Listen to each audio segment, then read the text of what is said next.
الحمد لله وكفى والصلاة والسلام على عباده الذين اصطفى أما بعد فأعوذ بالله من الشيطان الرجيم بسم الله الرحمن الرحيم ولقد أنزلنا إليكم آيات مبينات ومثلا من الذين خلوا من قبلكم وموعظة للمتقين. اللهم صل على سيدنا ومولانا محمد وبارك وسلم وصلى عليه.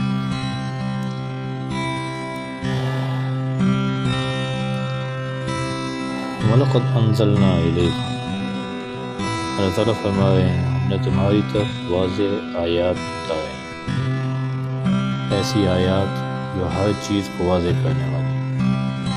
وَمَثَلًا مِّنَ الَّذِينَ خَلَوْا مِن قَبْلِكُمْ، اور تمہارے سامنے ان لوگوں کی مثالیں بھی پیش کی ہیں جو تم سے پہلے گزر چکے، جنہوں نے اللہ کے احکامات پہ عمل کیا، اللہ نے ان کو کیا کامیابیاں اور کیسی پاکیزہ زندگی عطا فرمائی.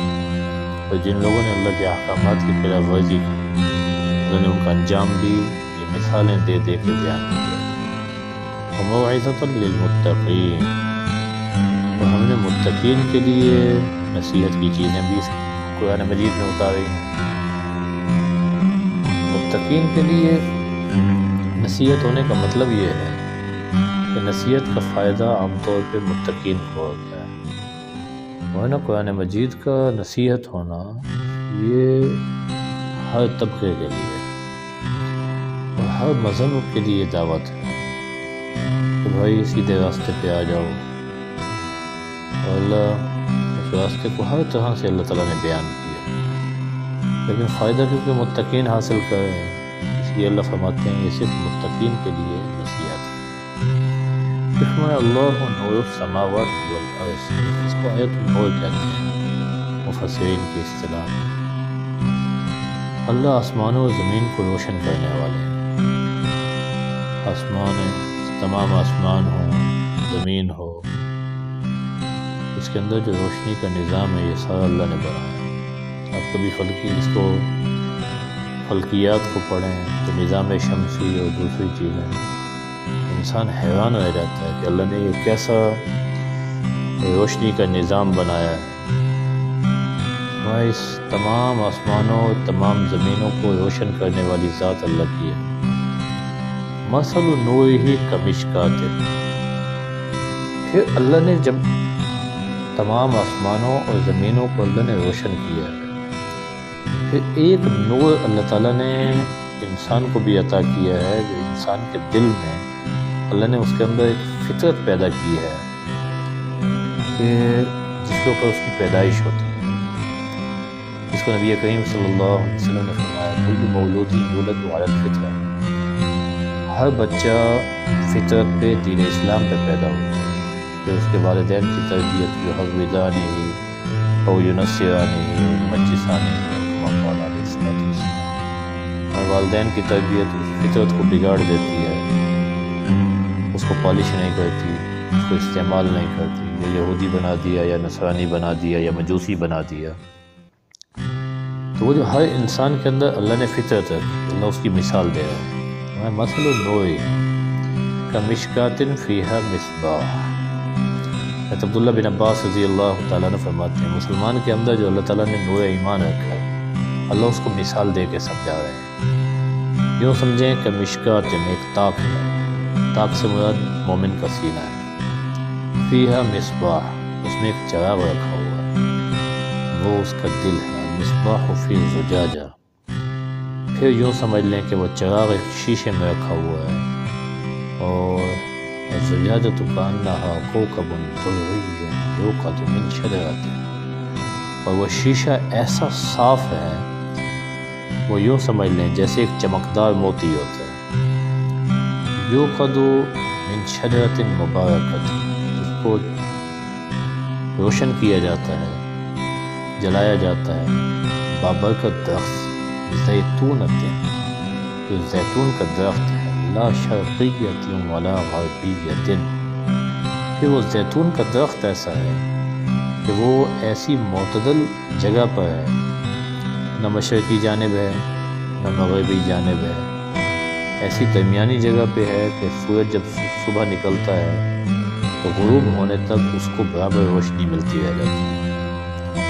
یکاد زیتها یضیء، کہ اس کا تیل اتنا صاف ہے کہ ایسے لگتا ہے کہ ابھی جل اٹھے۔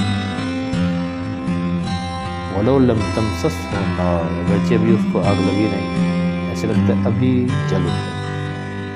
نور علی نور، کہ اگر وہ جل پڑے اس سے وہ فائدہ اٹھا لے تو یہ تو نور پہ مزید نور ہو گیا۔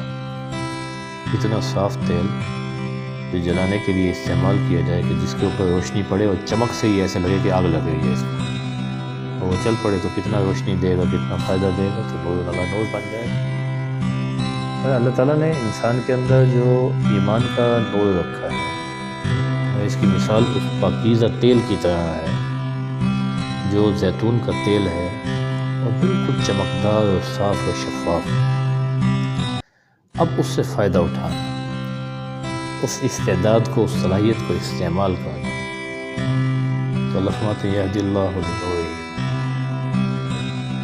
رکھا ہر کسی کے لیے، لیکن پھر اللہ اپنے نور کے لیے ہدایت اسی کو دیتے ہیں جس کو چاہتے ہیں۔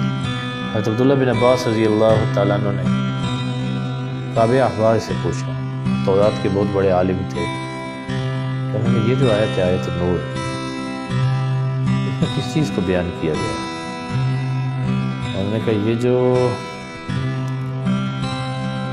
مثلا وہی کا مشکات سے مراد نبی کریم صلی اللہ علیہ وسلم کا سینہ مطہرہ ہے، تو اس میں جو آپ کا قلب اطہر ہے، پاکیزہ دل، اس کو اللہ نے اس چراغ کے ساتھ تشبیہ دی ہے، اور اس میں اللہ نے جو نور نبوت رکھا ہے اس کی روشنی جو قیامت تک کے لیے ہے، جو آپ علیہ السلام کی تعلیمات ہیں قیامت تک آنے والے مسلمان کے لیے، مسلمان جو کسی بھی مذہب سے تعلق رکھتا ہے وہ ہدایت کے لیے کافی ہے، اور یہ نور ہمیشہ اللہ تعالیٰ نے قیامت تک کے لیے محفوظ کر دیا۔ وہ ہے بھی ایسے ہی کہ نبی کریم صلی اللہ علیہ وسلم کی تعلیمات تو نور ہی نور ہے، پھر جو اس نور کو اپنا لے وہ نور علی نور ہے، نور پہ مزید نور آ سکتا ہے، اور جس نے اس کو اپنایا نہیں ہے، چیزیں محفوظ ہیں، فائدہ نہیں اٹھایا تو اپنا نقصان کیا ہے۔ تو یہ مثال کعب احبار نے نبی کریم صلی اللہ علیہ وسلم کے قلب اطہر کی تھی۔ تو یہ جو نور ہے انسان کے اندر جو اللہ نے، اگر دونوں تفسیریں لے لیں تو اس میں کوئی حرج نہیں ہے۔ نبی کریم صلی اللہ علیہ وسلم کے قلب اطہر سے جو اللہ تعالیٰ نے نورانی تعلیمات نکالی ہیں، قیامت تک آنے والے لوگوں کے لیے یہ ہدایت کا ذریعہ ہے، اور پھر ہر بندے کے اندر اس نور کو، اس روشنی کو قبول کرنے کی استعداد اور صلاحیت اللہ نے رکھی ہے۔ اب اس سے فائدہ بھی ہر بندہ نہیں اٹھا سکتا۔ کہ یہاں اللہ تبارک و تعالیٰ نے اگر نبی کریم صلی اللہ علیہ وسلم کے قلب کو اس چراغ سے تشبیہ دی ہے تو اس میں بھی بڑی حکمت ہے۔ لیکن چراغ کی روشنی سورج کے مقابلے میں کچھ بھی نہیں حیثیت رکھتی، لیکن سورج صرف دن کو فائدہ دیتا ہے، سورج صرف دن کو فائدہ دیتا ہے۔ سورج آپ کو پابند نہیں ہے، محتاج نہیں ہے، جب آپ کو ضرورت ہو آپ سورج سے کہیں گے اب رات کو بھی ہمیں رہنمائی کر، ایسا نہیں ہے۔ اور نبی کریم صلی اللہ علیہ وسلم کی تعلیمات، جہاں اندھیرا ہوگا، جہاں بھی آپ کی سوچ، آپ کا عمل وہ آپ کو صحیح راستہ نہ دکھائے، آپ نبی کریم صلی اللہ علیہ وسلم کی تعلیمات کو دیکھیں، وہاں آپ کو روشنی نظر آئے گی۔ زندگی کے ہر شعبے میں، زندگی کے ہر شعبے میں جدھر بھی اندھیرا ہے، بدعت کا اندھیرا، کفر کا اندھیرا، کسی بھی عقائد کا اندھیرا، کہیں بھی جہالت آ رہی ہے، آپ وہاں نبی کریم صلی اللہ علیہ وسلم کی تعلیمات کو لیں، وہ ایسے ہی فوراً وہ اندھیرا دور ہٹ جائے گا اور روشنی پیدا ہو جائے گی۔ لیکن یہ توفیق اللہ جس کو چاہتے ہیں اسی کو دیتے ہیں، ہر آدمی کو یہ توفیق حاصل ہے۔ تو اللہ ہمیں بھی ایسا بنا دیں کہ ہر جگہ ہم نبی کریم صلی اللہ علیہ وسلم کی تعلیمات سے روشنی لیں۔ یہ پوچھنے کا، سیکھنے کا عمل یہ ختم ہو گیا۔ پہلے لوگ پوچھتے تھے، شادی آ گئی، غمی آ گئی، نبی کریم صلی اللہ علیہ وسلم کا طریقہ کیا ہے، بیماری آ گئی ہے، اس میں نبی اللہ علیہ وسلم کا طریقہ کیا ہے، وصیت کرنی ہے نبی کریم صلی اللہ علیہ وسلم کا طریقہ کیا ہے، بھائی میاں بیوی میں انبن ہو گئی ہے، اس میں نبی کریم صلی اللہ علیہ وسلم نے کیا ہدایات دی ہیں۔ اب حضور کا جو طریقہ ہے یہ روشنی ہے روشنی، اس کے علاوہ اندھیرا ہی اندھیرا ہی اندھیرا۔ جو آدمی اپنی سوچ پہ چل رہا ہے اور وہ یہ سمجھتا ہے کہ میں صحیح منزل تک پہنچ جاؤں گا، وہ اندھیرے میں بھٹک رہا ہے، وہ کبھی صحیح منزل تک نہیں پہنچ سکتا۔ پھر فرمایا واللہ بکل شیء علیم، اللہ ہر چیز کو جانتا ہے۔ تو اللہ ہمیں بھی نبی کریم صلی اللہ علیہ وسلم کی نورانی تعلیمات سے فائدہ حاصل کرنے کی توفیق عطا فرمائے۔ آخر دعوانا الحمدللہ۔